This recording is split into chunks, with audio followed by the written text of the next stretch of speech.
नमस्कार जय जगन्नाथ शुभ सकाळ आज हूँ मार्च 19 तारिख गुरुवार आज दिन अनेक गुरुत्वपूर्ण खबर आसी तेणु भिडियो को शेष पर्यंत देखा मोर आपन को अनुरोध तेज आसतु आज दिन 20 बड़ खबर उपर नजर पकाइबा।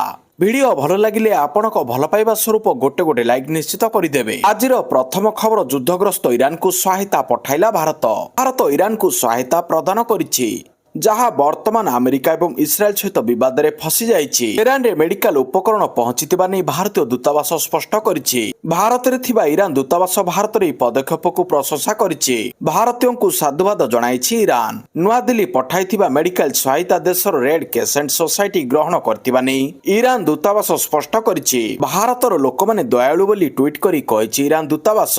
भारत रे ईरान राष्ट्रदूत मोहम्मद फतह अली दिल्ली एवं तेहरान मध्य संपर्क को अत्यंत गुरुत्वपूर्ण बोली वर्णना करिसेंती। ईरान भारत को एक बंधुत्वपूर्ण राष्ट्र भाव मानती बोली गुरुत्वारोप करिसेंती। परवर्ती खबर रमेशंक विस्फोरण बीजेडी ठू प्रतिशोध नेबापई दिलीप को भोट देली कहले रमेश। क्रॉस भोटिंग नहीं बर्षिले कांग्रेस विधायक रमेश जेना। 24 वर्ष धरी बीजेडी हैरान करथिला प्रतिशोध नेइछि। मो प्रति परिवार प्रति निर्वाचन मंडली प्रति अन्याय करथिले सुजोग को अपेक्षा करथिली प्रतिशोध नेली। बीजेडी जो हैरान करिछि जे प्रकृत कांग्रेस लोक भूली परिबो नाही। मो विवेक कहिला बीजेडी समर्थित प्रार्थी को भोट देबेनी। मो विरोध रे मो 85 वर्षर बापांको नारे मध्ये मामला कले। मो माँ बापा स्वाभिमान और सम्मान पाई भोट देली नहीं। प्रतिशोध नेबाकू दिलीप राय को भोट देली बोली सांबादिक सम्मेलन रे एपरी कहिसंती रमेश जेना। कहिसंती गंजाम बाघ घास खाए नहीं। राज्य राजनीति रे पीसीसी सभापति भक्त दासंकर किछि अभिज्ञता नहीं। खाली पदवी माड़ी बसिसंती। भक्त दास विभिन्न कंपनी द्वारा परिचालित हेउछंती। परवर्ती खबर विमान यात्री बड़ खुशी खबर। विमानर 60% सीट संपूर्ण मागणा हेबो। विमान यात्री आसिला खुशी खबर। एणिकी 60% सीट मिलिबो मागणारे। सीट पाई देबाकू पड़िबोनी अलगा टंका अर्थात सीट चयन पाई कौनसी अतिरिक्त शुल्क देबाकू पड़िबो नाही। यह व्यतीत एकाठी टिकेट बुक करथिबा परिवार गुड़िक विमान रे परस्पर पाखरे बसी पारिबे। विमान विलंब किंबा बातिल हेले मध्य विमान कंपनी गुड़िक मन इच्छा कार्य करबाकू अनुमति दियाजिबो नाही। सरकार बड़ परिवर्तन करी नियम लागू करछंती। यात्री मानकू शोषण रक्षा करिबा एवं सेमानक यात्रा को अधिक आरामदायक करबा ए नियमर मुख्य लक्ष्य। परवर्ती खबर भारत रे पहुंचिला जग लड़की रहिछि 80,000 टन कंचा तेल। भारतीय पताका थिबा जहाज जग लड़की सुरक्षित भाव में गुजरात मुंद्रा बंदर रे पहुंची। जग लड़की एक तैल टैंकर संयुक्त अरब एमिरेट्स यूएई 80,000 टन मर्बान अशोधित तैल नहीं भारत आसी। पूर्व दुईटी भारतीय एलपीजी टैंकर शिवालिक एवं नंदा देवी ईरान हरमुज प्रणाली दे आसीथिले। ओमान उपसागर थिबा यूएई फैजरा बंदर रे अशोधित तैल लोड करथिबा समय रे ईरान जग लड़की उपर आक्रमण करथिला। जग लड़की उपस्थित रे फुजाइरा बंदर रे आक्रमण करथिला हेले यार कौनसी क्षति होई नथिला। जग लड़की एवं एथिरे थिबा समस्त भारतीय नाविक भारतीय नौसेनार सुरक्षा रे सुरक्षित भाव में निज देश को फेरी आसिछंती। परवर्ती खबर भुवनेश्वर पासपोर्ट ऑफिस को बोमा धमक। घटनास्थल रे डग और बम स्क्वाड रो जांच। भुवनेश्वर पासपोर्ट ऑफिस को बोमा धमक। पासपोर्ट ऑफिस उड़ाई देबाकू धमक। मेल रे अजणा दुर्बृत्त देले बोमा धमक। पुराना पासपोर्ट ऑफिस रे पुलिस रो जांच चलीछि। घटनास्थल रे डग और बम स्क्वाड रो जांच। कौनसी संदेहजनक वस्तु मिली नथिबा सूचना रहिछि। धमक आसीथिबा सूचना देइछंती भुवनेश्वर डीसीपी। परवर्ती खबर राज्य रे मिलुछि विषाक्त खाद्य 1,60,134 चढ़ाऊ। राज्य रे मिलुछि विषाक्त खाद्य 2025-26 रे 1,60,134 चढ़ाऊ करा जाई 47 टी मामला रुजु होइछि। सेथिरे 5,19,000 जरिमाना आदाय होइछि। विषाक्त खाद्यर हटस्पट पलटिछि नयागढ़ कटक और खोर्धा। नयागढ़ रे 16,300 कटक रे 16,016 और खोर्धा रे 15,334 चढ़ाऊ होइछि। केन्दुझर रे सर्वाधिक भेजाल खाद्यर मामला आसीछि। सेठी 9टी मामला सामनाକୁ आसीथिबा नै गृह रे खाउटी कल्याण मंत्री कृष्णचंद्र पात्र उत्तर रखिछंती। परवर्ती खबर वंदे भारत एक्सप्रेस ट्रेन रे एंटी क्लाइंबिंग व्यवस्था को कार्यकारी करा जायछि कहले अश्विनी वैष्णव। यात्री सुरक्षा को सुनिश्चित करबा लक्ष्य वंदे भारत ट्रेन गुड़िकरे उन्नत व्यवस्था कार्यकारी करा जाउछि बोली रेल मंत्री अश्विनी वैष्णव कहिसंती। लोकसभा रे प्रश्नकाल रे उत्तर दे श्री वैष्णव कहिसंती वंदे भारत एक्सप्रेस ट्रेन रे एंटी क्लाइंबिंग व्यवस्था को कार्यकारी करा जायछि। दुर्घटना को प्रतिहित करबा लक्ष्य नै स्वदेशी भाव में विकसित कवच स्वयंचालित सुरक्षा प्रणाली को कार्यकारी करा जायछि। केतेक स्थान रे रेल पथर उभय पार्श्व सुरक्षा बाड़ दिया सहित ଉଚ୍ଚ କ୍ଷମତା ସମ୍ପନ୍ନ କ୍ୟାମେରା ଲଗାଯାଇଛି। ପରବର୍ତ୍ତୀ ଖବର ହକି ବିଶ୍ୱକପ୍ 2026 ବଡ଼ ଘୋଷଣା। ବିଶ୍ୱକପ୍ରେ ପୁଣି ହେବ ଭାରତ ପାକିସ୍ତାନ ମୁକାବିଲା। ହକି ବିଶ୍ୱକପ୍ 2026 ବେଲଜିୟମ ଏବଂ ନେଦରଲ୍ୟାଣ୍ଡ ଖେଳାଯିବ। ହକି ବିଶ୍ୱକପ୍ 2026 ବେଲଜିୟମ ଏବଂ ନେଦରଲ୍ୟାଣ୍ଡରେ ଖେଳାଯିବ। ଏହି ଟୁର୍ଣ୍ଣାମେଣ୍ଟ 15 ଅଗଷ୍ଟରୁ 30 ତାରିଖ 2026 ପର୍ଯ୍ୟନ୍ତ ଚାଲିବ ଏବଂ ପୁଲ୍ ଘୋଷଣା କରାଯାଇଛି। ପୁରୁଷ ଏବଂ ମହିଳା ଦଳ ପାଇଁ 4ଟି ପୁଲ୍ ସୃଷ୍ଟି କରାଯାଇଛି। ପ୍ରତ୍ୟେକ ପୁଲରେ 4ଟି ଦଳ ରହିଛି। ଡ୍ର ଆମଷ୍ଟରଡାମରେ ବେଲଜିୟମରେ ଷ୍ଟାଡିୟମରେ ଅନୁଷ୍ଠିତ ହୋଇଥିଲା। ଡ୍ର ଆମଷ୍ଟରଡାମର ବେଲଜିୟମର ଷ୍ଟାଡିୟମରେ ଅନୁଷ୍ଠିତ ହୋଇଥିଲା, ଯେଉଁଠାରେ ହକି କିମ୍ବଦନ୍ତୀ ଏବଂ ବିଶେଷ ଅତିଥିମାନେ ପୁଲ୍ ଘୋଷଣା କରିଥିଲେ। ଉଭୟ ଭାରତୀୟ ଦଳ ଟୁର୍ଣ୍ଣାମେଣ୍ଟରେ ଅଂଶଗ୍ରହଣ କରିବେ। ପରବର୍ତ୍ତୀ ଖବର 19 ଅର୍ଥାତ୍ ଆଜିଠାରୁ ମାଟ୍ରିକ ଖାତା ଦେଖା। ମାଧ୍ୟମିକ ଶିକ୍ଷା ପରିଷଦ ବୋର୍ଡ ଦ୍ୱାରା ପରିଚାଳିତ ମାଟ୍ରିକ ପରୀକ୍ଷା ଖାତା ଦେଖା ମାର୍ଚ୍ଚ 19 ତାରିଖରୁ ଆରମ୍ଭ ହେବ। ଏପ୍ରିଲ 2 ତାରିଖ ସୁଦ୍ଧା ଅର୍ଥାତ୍ 15 ଦିନ ମଧ୍ୟରେ ଖାତା ଦେଖା ସାରିବାକୁ ନିଷ୍ପତ୍ତି ନିଆଯାଇଛି। ରାଜ୍ୟର 51 ପରୀକ୍ଷା କେନ୍ଦ୍ରରେ ପ୍ରାୟ 15,000 ଶିକ୍ଷକ ଖାତା ଦେଖିବେ। ଏଥିପାଇଁ ସବୁ ଜିଲ୍ଲା ଶିକ୍ଷା ଅଧିକାରୀ ଡିଓଙ୍କୁ ବୋର୍ଡ କର୍ତ୍ତୃପକ୍ଷ ଚିଠି କରିଛନ୍ତି। ମୂଲ୍ୟାୟନ ପୂର୍ବରୁ ଅର୍ଥାତ୍ ପ୍ରତ୍ୟେକ ଦିନ ପୂର୍ବାହ୍ନ 10ଟା ସୁଦ୍ଧା କେନ୍ଦ୍ରରେ ପହଞ୍ଚିବେ। କ୍ୟାମ୍ପ ଅଧିକାରୀ ଓ କର୍ମଚାରୀ ସକାଳ 9:30 ସୁଦ୍ଧା କେନ୍ଦ୍ରରେ ପହଞ୍ଚିବାକୁ କୁହାଯାଇଛି। ମୂଲ୍ୟାୟନ କେନ୍ଦ୍ରରେ ମୋବାଇଲକୁ ସମ୍ପୂର୍ଣ୍ଣ ବାରଣ କରାଯାଇଥିବା ବେଳେ ଏସ୍ଓପି କଡ଼ାକଡ଼ି ପାଳନ କରିବାକୁ ନିର୍ଦ୍ଦେଶ ଦିଆଯାଇଛି। ସେହିଭଳି ମୂଲ୍ୟାୟନ କେନ୍ଦ୍ରରେ ମୌଳିକ ସୁବିଧା ସହ ଅଗ୍ନି ନିର୍ବାପକ ଯନ୍ତ୍ରର ବ୍ୟବସ୍ଥା କରିବାକୁ ବୋର୍ଡ ପକ୍ଷରୁ ଚିଠିରେ ଉଲ୍ଲେଖ କରାଯାଇଛି। ମେ ମାସ ପ୍ରଥମ କିମ୍ବା ଦ୍ୱିତୀୟ ସପ୍ତାହରେ ଫଳ ପ୍ରକାଶ ପାଇଁ ବୋର୍ଡ ପକ୍ଷରୁ ଯୋଜନା ରହିଛି। ପରବର୍ତ୍ତୀ ଖବର ନନ୍ଦନକାନନ ପ୍ରାଣୀ ଉଦ୍ୟାନ ପାଇଁ ଖୁସି ଖବର। ଏକ ଲମ୍ବା ଥଣ୍ଟିଆ ଶାଗୁଣା ଛୁଆ ଜନ୍ମ। ନନ୍ଦନକାନନ ପ୍ରାଣୀ ଉଦ୍ୟାନ ପାଇଁ ଆସିଲା ଖୁସି ଖବର। ପ୍ରାଣୀ ଉଦ୍ୟାନର ଶାଗୁଣା ପ୍ରଜନନ କେନ୍ଦ୍ରରେ ଏକ ଲମ୍ବା ଥଣ୍ଟିଆ ଶାଗୁଣା ଛୁଆ ଜନ୍ମ ନେଇଛି। ଚଳିତ ମାସ 11 ତାରିଖରେ ଅଣ୍ଡାରୁ ଛୁଆଟି ସଫଳତାର ସହ ଫୁଟି ବାହାରିଥିଲା। କେନ୍ଦ୍ରୀୟ ଚିଡ଼ିଆଖାନା କର୍ତ୍ତୃପକ୍ଷଙ୍କ ଅଧୀନରେ 2012ରେ ଏହି ଶାଗୁଣା ପ୍ରଜନନ କେନ୍ଦ୍ର ପ୍ରତିଷ୍ଠା କରାଯାଇଥିଲା। ଜାନୁଆରୀ 16 ତାରିଖରେ ଶାଗୁଣା ଅଣ୍ଡା ଦେଇଥିଲା। ପରେ ତାହା ମାର୍ଚ୍ଚ 11ରେ ଅଣ୍ଡାରୁ ଛୁଆ ବାହାରିଥିଲା। ଛୁଆଟି ବର୍ତ୍ତମାନ ସୁସ୍ଥ ଅଛି। ଛୁଆଟିକୁ 24 ଘଣ୍ଟିଆ ସିସିଟିଭି ନଜରରେ ରଖାଯାଇଛି। ଏହି ଶାଗୁଣା ଜନ୍ମ ହେବା ପରେ ନନ୍ଦନକାନନରେ ଲମ୍ବା ଥଣ୍ଟିଆ ଶାଗୁଣା ସଂଖ୍ୟା 11କୁ ବୃଦ୍ଧି ପାଇଛି।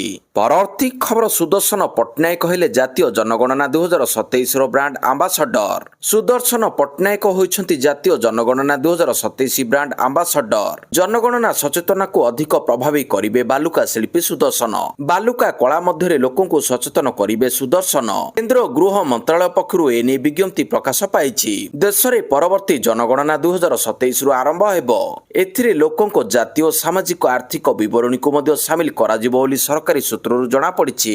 ପରବର୍ତ୍ତୀ ଖବର ବିଧାନସଭା ବାହାରେ ବିରୋଧୀଙ୍କ କୋକେଇ ଶୋଭାଯାତ୍ରା। ଏସ୍ସିବି ଟ୍ରାଜେଡିକୁ ନେଇ ବିଧାନସଭା ପରିସରରେ ପ୍ରତୀକାତ୍ମକ କୋକେଇ ଶୋଭାଯାତ୍ରା କରିଛନ୍ତି ବିଜେଡି ସଦସ୍ୟ। ଏହାକୁ କଂଗ୍ରେସ ମଧ୍ୟ ସମର୍ଥନ କରିଛି। ରାମ ନାମ ସତ୍ୟ ହେ ଧ୍ୱନିରେ ପ୍ରକମ୍ପିତ ହୋଇଛି ବିଧାନସଭା ପରିସର। ଏସ୍ସିବି ମେଡିକାଲରେ ଅଗ୍ନିକାଣ୍ଡ ଘଟି ଅନେକ ରୋଗୀଙ୍କ ମୃତ୍ୟୁ ହୋଇଥିଲା। ତାହାକୁ କେନ୍ଦ୍ର କରି ବିରୋଧୀ ସ୍ୱାସ୍ଥ୍ୟ ମନ୍ତ୍ରୀଙ୍କ ଇସ୍ତଫା ଦାବି କରି ନୂଆ ଢଙ୍ଗରେ ପ୍ରତିବାଦ କରିଛନ୍ତି। ପରବର୍ତ୍ତୀ ଖବର ବିଜୁ ନବୀନ ଟ୍ରଷ୍ଟ ଗଠନରେ ନେଇ ସ୍ପଷ୍ଟୀକରଣ ରଖିଲେ ନବୀନ ପଟ୍ଟନାୟକ। ଟ୍ରଷ୍ଟ ଗଠନରେ ନେଇ ଚାଲିଥିବା ଚର୍ଚ୍ଚା ଭିତରେ ସ୍ପଷ୍ଟୀକରଣ ରଖିଲେ ବିରୋଧୀ ଦଳର ନେତା ନବୀନ ପଟ୍ଟନାୟକ। ସେ ନିଶ୍ଚିତ କରିଛନ୍ତି ଯେ ଟ୍ରଷ୍ଟ ଗଠନ କରିବା ତାଙ୍କର ନିଷ୍ପତ୍ତି ଥିଲା, ଯାହା ଦଳ କିମ୍ବା ଦଳୀୟ ପାଣ୍ଠି ସହିତ କୌଣସି ସମ୍ପର୍କ ନାହିଁ। ସେ କହିଛନ୍ତି ବିଜୁବାବୁ ଚାରିଟେବୁଲ କାମ ପାଇଁ ଜଣାଶୁଣା ଥିଲେ। ବିଜୁ ପଟ୍ଟନାୟକ ବିଜ୍ଞାନର ଲୋକପ୍ରିୟତାକୁ ପ୍ରୋତ୍ସାହିତ କରିବା ପାଇଁ କଳିଙ୍ଗ ୟୁନେସ୍କୋ ପୁରସ୍କାର ପ୍ରତିଷ୍ଠା କରିଥିଲେ ଏବଂ ତାଙ୍କ ଜୀବନକାଳ ମଧ୍ୟରେ ଅନେକ ମହାନ ପଦକ୍ଷେପ ନେଇଥିଲେ। ପରବର୍ତ୍ତୀ ଖବର ବିଧାନସଭାରେ ଆମ ସଂଖ୍ୟା 93 କହିଲେ ସନ୍ତୋଷ ଖଟୁଆ। ବିଜେପି ନେତା ସନ୍ତୋଷ ଖଟୁଆଙ୍କ ବଡ଼ ବୟାନ। ରାଜ୍ୟସଭା ନିର୍ବାଚନକୁ ନେଇ ଏମିତି କିଛି କହିଛନ୍ତି ଯାହା ବିଜେଡିର ବଢାଇଛି ଚିନ୍ତା। ସନ୍ତୋଷ ଖଟୁଆ କହିଛନ୍ତି ବିଧାନସଭାରେ ଆମ ସଂଖ୍ୟା 93। ରାଜ୍ୟସଭା ନିର୍ବାଚନରେ ଆମେ 93 ଭୋଟ ପାଇଛୁ। ଆମ ସଂଖ୍ୟା 81ରୁ ବଢି 82 ହୋଇଥିଲା, ଆଉ ଏବେ 93। ନବୀନ ବାବୁଙ୍କ 8 ଜଣ ବିଧାୟକ ଟ୍ରଷ୍ଟ ହରାଇଲେ, ତେଣୁ ଆମକୁ ଭୋଟ ଦେଲେ। ପରବର୍ତ୍ତୀ ଖବର ରାଜ୍ୟସଭା ସାଂସଦଙ୍କ ଉଦ୍ଦେଶ୍ୟରେ ବିଦାୟୀ ଭାଷଣ। ପ୍ରଧାନମନ୍ତ୍ରୀ କହିଲେ ରାଜନୀତିରେ କୌଣସି ପୂର୍ଣ୍ଣଚ୍ଛେଦ ନାହିଁ। ସଂସଦରେ ବଜେଟ ଅଧିବେଶନ ଚାଲିଛି। ଏହାରି ଭିତରେ 37 ଜଣ ରାଜ୍ୟସଭା ସାଂସଦଙ୍କ କାର୍ଯ୍ୟକାଳ ଶେଷ ହୋଇଛି। ଏହି ଅବସରରେ ପ୍ରଧାନମନ୍ତ୍ରୀ ମୋଦି ସାଂସଦମାନଙ୍କୁ ବିଦାୟୀ ଭାଷଣ ମଧ୍ୟ ଦେଇଥିଲେ। ରାଜ୍ୟସଭାରେ ଭାଷଣ ଦେଇ ପ୍ରଧାନମନ୍ତ୍ରୀ ନରେନ୍ଦ୍ର ମୋଦି କହିଛନ୍ତି ଯେ ଗୃହରେ ବିଭିନ୍ନ ପ୍ରସଙ୍ଗ ଉପରେ ଆଲୋଚନା ହୁଏ। ଏବଂ ପ୍ରତ୍ୟେକ ସଦସ୍ୟଙ୍କର ଏକ ଅନନ୍ୟ ଭୂମିକା ଥାଏ। ପ୍ରଧାନମନ୍ତ୍ରୀ ମୋଦି ଯେତେବେଳେ ଆଠୱାଲେଙ୍କ ବିଷୟରେ ତାଙ୍କ ବକ୍ତବ୍ୟ ରଖିଥିଲେ ସଂସଦ ହସରେ ଫାଟି ପଡ଼ିଥିଲା। ପରବର୍ତ୍ତୀ ଖବର ସରକାରଙ୍କ ବଡ଼ ଯୋଜନା ବସ୍ରେ ଯାତ୍ରା ବେଳେ ଦିବ୍ୟାଙ୍ଗଙ୍କୁ ଦେବାକୁ ହେବନି ଟଙ୍କା। ଆନ୍ଧ୍ରପ୍ରଦେଶରେ ମୁଖ୍ୟମନ୍ତ୍ରୀ ଚନ୍ଦ୍ରବାବୁ ନାଇଡୁଙ୍କ ନେତୃତ୍ୱାଧୀନ ସରକାର ଦିବ୍ୟାଙ୍ଗ ଶକ୍ତି ଯୋଜନା ଆରମ୍ଭ କରିଛନ୍ତି। ମହିଳାଙ୍କ ପାଇଁ ମାଗଣା ବସ୍ ଯାତ୍ରା ଯୋଜନାର ସଫଳତା ପରେ ଏହା ରାଜ୍ୟ ସରକାରଙ୍କ ଦ୍ୱାରା ନିଆଯାଇଥିବା ଏକ ଗୁରୁତ୍ୱପୂର୍ଣ୍ଣ ପଦକ୍ଷେପ। ପଦକ୍ଷେପ ଅଧୀନରେ ଦିବ୍ୟାଙ୍ଗ ବ୍ୟକ୍ତିମାନେ ମାଗଣାରେ ବସ୍ରେ ଯାତ୍ରା କରିପାରିବେ। ଏହା ଦିବ୍ୟାଙ୍ଗ ସମ୍ପ୍ରଦାୟକୁ ଯଥେଷ୍ଟ ଆଶ୍ୱସ୍ତି ପ୍ରଦାନ କରିବ। ଏହି ଯୋଜନାର ଶୁଭାରମ୍ଭ ଅବସରରେ ମୁଖ୍ୟମନ୍ତ୍ରୀ ଚନ୍ଦ୍ରବାବୁ ନାଇଡୁ, ଉପମୁଖ୍ୟମନ୍ତ୍ରୀ ପବନ କଲ୍ୟାଣ ଏବଂ ଆଇଟି ଏବଂ ଶିକ୍ଷା ମନ୍ତ୍ରୀ ନାରା ଲୋକେଶ ହିତାଧିକାରୀମାନଙ୍କ ସହିତ ମଙ୍ଗଳାଗିରିରୁ ପେନ୍ନୁମାକା ପର୍ଯ୍ୟନ୍ତ ବସ୍ ଯୋଗେ ଯାତ୍ରା କରିଥିଲେ। ଏହି ଯାତ୍ରା ସମୟରେ ଏହି ନେତାମାନେ ଭିନ୍ନକ୍ଷମ ବ୍ୟକ୍ତିଙ୍କ ସହିତ ସିଧାସଳଖ ଆଲୋଚନା କରିଥିଲେ। ପରବର୍ତ୍ତୀ ଖବର ଇଶାନ କିଶାନଙ୍କୁ ବଡ଼ ଦାୟିତ୍ୱ ଦେଲା Sunrisers Hyderabad. Indian premier league IPL 2024 season ଆରମ୍ଭ ପୂର୍ବରୁ ସନରାଇଜର୍ସ ହାଇଦ୍ରାବାଦ ଏକ ବଡ଼ ଘୋଷଣା କରିଛି। ଦଳର ନିୟମିତ ଅଧିନାୟକ ପ୍ୟାଟ କମିନ୍ସ ଆହତ କାରଣରୁ ପ୍ରାରମ୍ଭିକ କିଛି ମ୍ୟାଚରୁ ବାଦ ପଡ଼ିଥିବାରୁ ତାଙ୍କ ସ୍ଥାନରେ ବିସ୍ଫୋରକ ବ୍ୟାଟର ଇଶାନ କିଶାନଙ୍କୁ ଦଳର କାମଚଳା ଅଧିନାୟକ ଭାବରେ ନିଯୁକ୍ତ କରାଯାଇଛି। ଏଥିସହିତ ଓପନର ଅଭିଷେକ ଶର୍ମାଙ୍କୁ ଉପ ଅଧିନାୟକ ଦାୟିତ୍ୱ ମିଳିଛି। 2025-26 ଆସେସ୍ ସିରିଜ ସମୟରେ କମିନ୍ସଙ୍କ ପିଠିରେ ନିମ୍ନ ଭାଗରେ ଯନ୍ତ୍ରଣା ହୋଇଥିଲା। ଏହି କାରଣରୁ ସେ ଦୀର୍ଘ ସମୟ ଧରି କ୍ରିକେଟ ପଡ଼ିଆରୁ ଦୂରେଇ ରହିଛନ୍ତି। ସେ ଟୁର୍ଣ୍ଣାମେଣ୍ଟର ଶେଷ ଭାଗରେ ଦଳ ସହ ଯୋଡ଼ି ହେବେ ବୋଲି ଆଶା କରାଯାଉଛି। ପରବର୍ତ୍ତୀ ଖବର ମାସିକ ସର୍ବନିମ୍ନ ପେନ୍ସନରେ ପରିବର୍ତ୍ତନ କରିବାକୁ ଯାଉଛନ୍ତି ସରକାର। ମାସିକ ସର୍ବନିମ୍ନ ପେନ୍ସନରେ ପରିବର୍ତ୍ତନ କରିବାକୁ ଯାଉଛନ୍ତି ସରକାର। ବଦଳିବାକୁ ଯାଉଛି କର୍ମଚାରୀଙ୍କ EPFO ପେନ୍ସନ ଯୋଜନା। ଏଥିପାଇଁ ସଂସଦର ଏକ କମିଟି ସୁପାରିଶ କରିଛନ୍ତି। EPFO କର୍ମଚାରୀ ପେନ୍ସନ ଯୋଜନା 1995 ଆଧାରରେ ଦୀର୍ଘ ଦିନ ଧରି ଥିବା ସର୍ବନିମ୍ନ ମାସିକ ପେନ୍ସନ ଯୋଜନା 1000 ଟଙ୍କାରେ ପରିବର୍ତ୍ତନ କରିବାକୁ କମିଟି ତରଫରୁ ସୁପାରିଶ କରାଯାଇଛି। ଏହି ସୁପାରିଶ ସେହି ସମୟରେ ହୋଇଛି ଯେତେବେଳେ ପେନ୍ସନଧାରୀମାନେ ପେନ୍ସନ ରାଶିକୁ 7500 ଟଙ୍କାକୁ ବୃଦ୍ଧି କରିବା ପାଇଁ ଦାବି କରୁଛନ୍ତି। ସେମାନଙ୍କ କହିବା ଅନୁସାରେ ମାତ୍ର 1000 ଟଙ୍କାରେ ଆଜିର ସମୟରେ ଚଳି ହେବ ନାହିଁ, ଯାହା ଅଧିକ ସମସ୍ୟା ସୃଷ୍ଟି କରେ। ପରବର୍ତ୍ତୀ ଖବର କଟକ ବଡ଼ ମେଡିକାଲ ଅଗ୍ନିକାଣ୍ଡ ଘଟଣା। ମୁଖ୍ୟମନ୍ତ୍ରୀଙ୍କ ନିର୍ଦ୍ଦେଶରେ 4 ଜଣ ଅଧିକାରୀ ନିଲମ୍ବିତ। କଟକ ଶ୍ରୀ ରାମଚନ୍ଦ୍ର ଭଞ୍ଜ ମେଡିକାଲ କଲେଜ ଓ ହସ୍ପିଟାଲରେ ଗତ 16 ତାରିଖ ଦିନ ହୋଇଥିବା ଭୟାବହ ଅଗ୍ନିକାଣ୍ଡ ଯୋଗୁଁ ଅନେକ ଜନଜୀବନ ନଷ୍ଟ ହେବା ପରିପ୍ରେକ୍ଷୀରେ ମୁଖ୍ୟମନ୍ତ୍ରୀ ଶ୍ରୀ ମୋହନ ଚରଣ ମାଝୀ ଦୃଢ଼ କାର୍ଯ୍ୟାନୁଷ୍ଠାନ ନେଇଛନ୍ତି। କାର୍ଯ୍ୟରେ ଅବହେଳା ଯୋଗୁଁ ମୁଖ୍ୟମନ୍ତ୍ରୀଙ୍କ ନିର୍ଦ୍ଦେଶ କ୍ରମେ 4 ଜଣ ଅଧିକାରୀଙ୍କୁ ନିଲମ୍ବିତ କରାଯାଇଛି। ପରବର୍ତ୍ତୀ ଖବର 3 ବିଧାୟକଙ୍କ ସଭ୍ୟପଦ ରଦ୍ଦ ପାଇଁ ବାଚସ୍ପତିଙ୍କ ନିକଟରେ କଂଗ୍ରେସର ଆବେଦନ। ରାଜ୍ୟସଭା ନିର୍ବାଚନ ପାଇଁ କଂଗ୍ରେସ ସମର୍ଥିତ ପ୍ରାର୍ଥୀ ଡକ୍ଟର ଦତ୍ତେଶ୍ୱର ହୋତାଙ୍କୁ ଭୋଟ ନ ଦେଇ ବିଜେପି ସମର୍ଥିତ ପ୍ରାର୍ଥୀ ଦିଲ୍ଲୀପ ରାୟଙ୍କୁ କଂଗ୍ରେସ ବିଧାୟକ ରମେଶ ଚନ୍ଦ୍ର ଜେନା, ଦାଶରଥୀ ଗମାଙ୍ଗ ଓ ସୋଫିଆ ଫିରଦୋସ କ୍ରସ ଭୋଟ ଦେଇଥିଲେ। ତାହା ଦଳୀୟ ଶୃଙ୍ଖଳାର ଘୋର ଅବମାନନା ସହିତ ସାମ୍ବିଧାନିକ ନିୟମର ଖୋଲାଖୋଲି ଉଲ୍ଲଂଘନ କରୁଛି ବୋଲି କଂଗ୍ରେସ ଦଳ ଅଭିଯୋଗ କରିଛି।